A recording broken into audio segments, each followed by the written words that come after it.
मराठ्यांचे मुख्य सैन्य कर्नाटकात टिपूने जिंकलेल्या प्रदेशास आणि ठाण्यास परत जिंकीत झपाट्याने पुढे घुसत होती.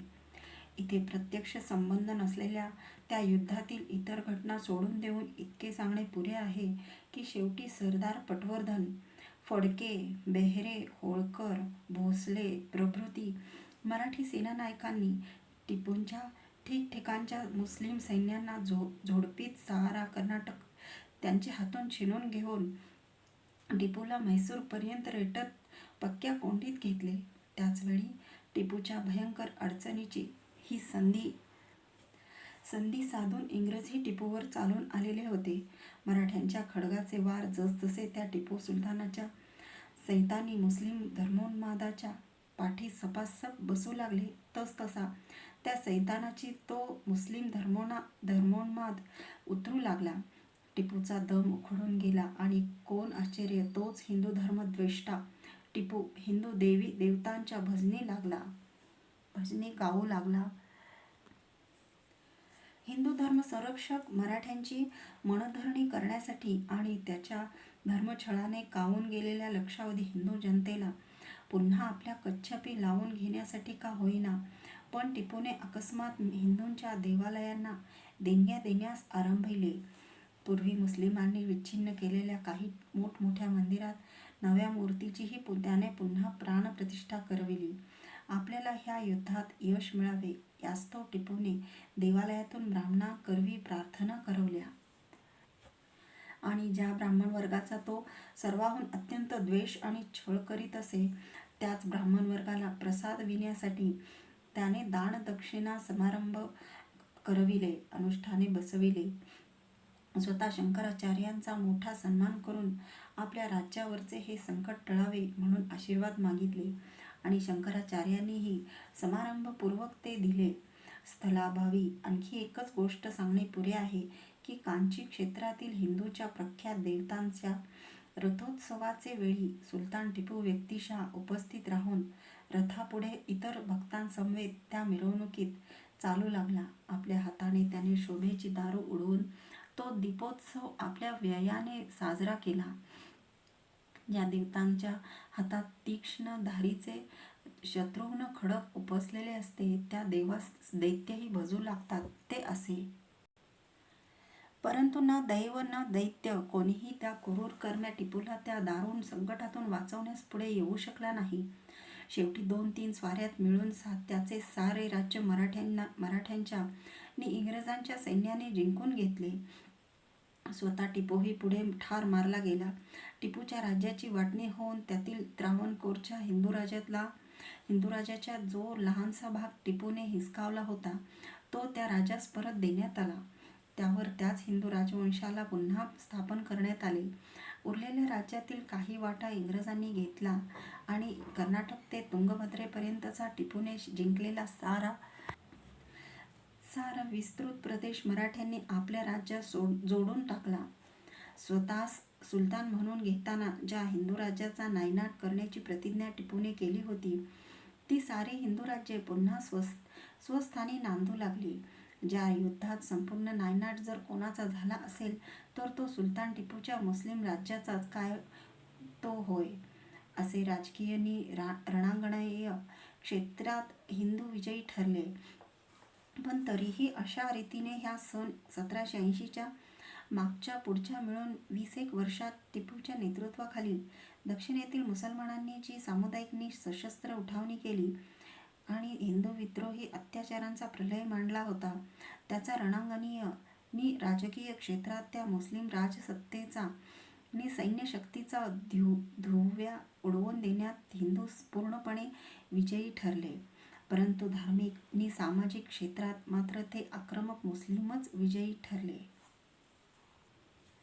कारण की टिपूशी झालेल्या त्या युद्धात मुस्लिमांनी हिंदू धर्माचाच उच्छेद करण्यासाठी जी धार्मिक नि सामाजिक सशस्त्र चढाई केली होती, हिंदूंचे जे लक्षावधी लोक बळाने बाटविले होते, हिंदूंच्या सहस्रावधी स्त्रियांवर अत्याचार करून त्यांना मुस्लिम दास्यात नि गोशात गावागावातून डांबून टाकले होते, हिंदू राष्ट्राच्या पौरुषाची जी लांछनास्पद मानखंडना केली होती आणि त्या सर्वांमुळे मुस्लिम धर्माची नि समाजाची सत्ता, संख्याबळ नि शक्ती जी वेगाने वाढत जात होती, तिचाही धुव्वा उडवून देण्यासाठी, त्या धार्मिक नि सामाजिक मनखंडनेचा सूड उगवण्यासाठी, त्या बलात्कारिणी अत्याचारी सहस्रावधी मुस्लिम पुरुषातील नि मुस्लिम स्त्रियातील अघोरी अपराध्यांना तसतसाच कठोर दंड देण्यासाठी, हिंदू धर्मरक्षणाचे ब्रीद मिरवणाऱ्या नि रणांगणात मुस्लिमांच्या शस्त्रशक्तीचा नि राजशक्तीचा वर वर्णिल्याप्रमाणे धुव्वा उडवून देणाऱ्या मराठ्यांच्या विजयी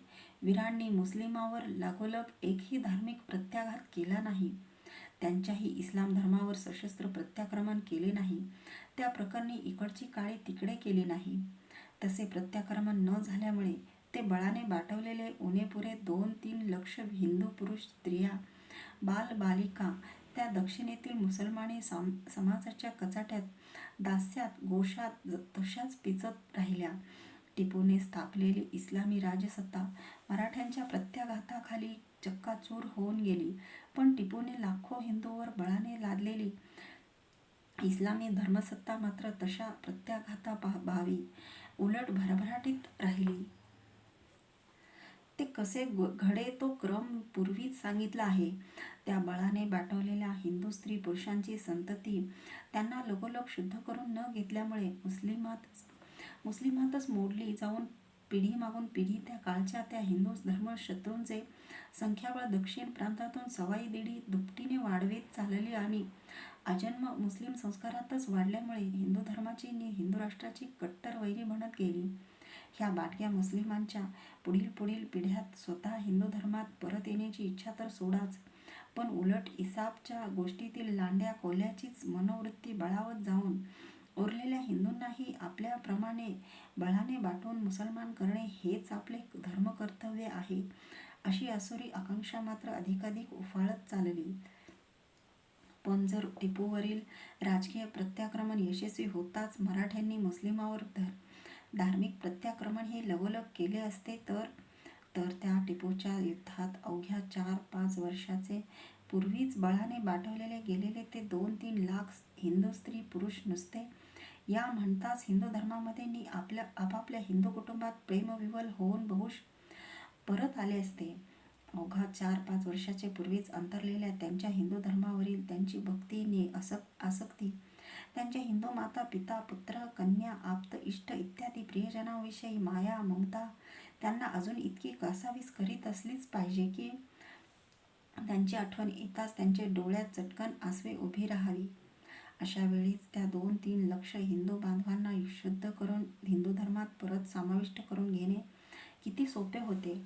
त्यातही त्याच वेळी टिपूच्या मुस्लिम राज्याला मूठमाती देऊन सरदार पटवर्धन, होळकर, रास्ते इत्यादी एकाहून एक अधिक सेनानीची विजयी सैन्ये त्यांच्या रणांगणातील निरनिराळ्या आघाड्यांवरून महाराष्ट्राकडे वेगवेगळ्या मार्गांनी परतू लागली, तेव्हा त्यांच्यातील सहस्रावधी घोडेस्वारांच्या, शिलेदारांच्या, पायदळांच्या भिन्न भिन्न सेना पृतना, पलटणी, पथके भगवे ध्वज फडकवीत हर हर महादेवाचे रणघोष करीत म्हैसूर, कर्नाटक, महाराष्ट्र या प्रांतातील ज्या नगरातून नि गावागावातून सैनिक संचलनाचा दणका उडवीत पृथकपणे परत चालले होती, त्याच गावागावात अनेक ठिकाणी त्या 5-6 वर्षातच धार्मिक आक्रमणे करून बाटवलेले 2 लाख हिंदू स्त्री पुरुष मुस्लिम समाजात कोंडलेले होते. विशेषतः ज्या सहस्रावधी हिंदू स्त्रियांना मुस्लिमांनी त्या आक्रमणात पळवून नेऊन आपल्या बटकी करून टाकल्या होत्या, त्यापैकी अनेक पतिता, दीनदुखिता हिंदू कन्यका, कुमारिका, कांता त्या नगरग्रामातील तुरळक महलांपासून तो गावगण्णा पसरलेल्या मुस्लिम गुंडांच्या शेकडो खोपट्या पर्यंत असलेल्या गोशातून राबवल्या जात होत्या.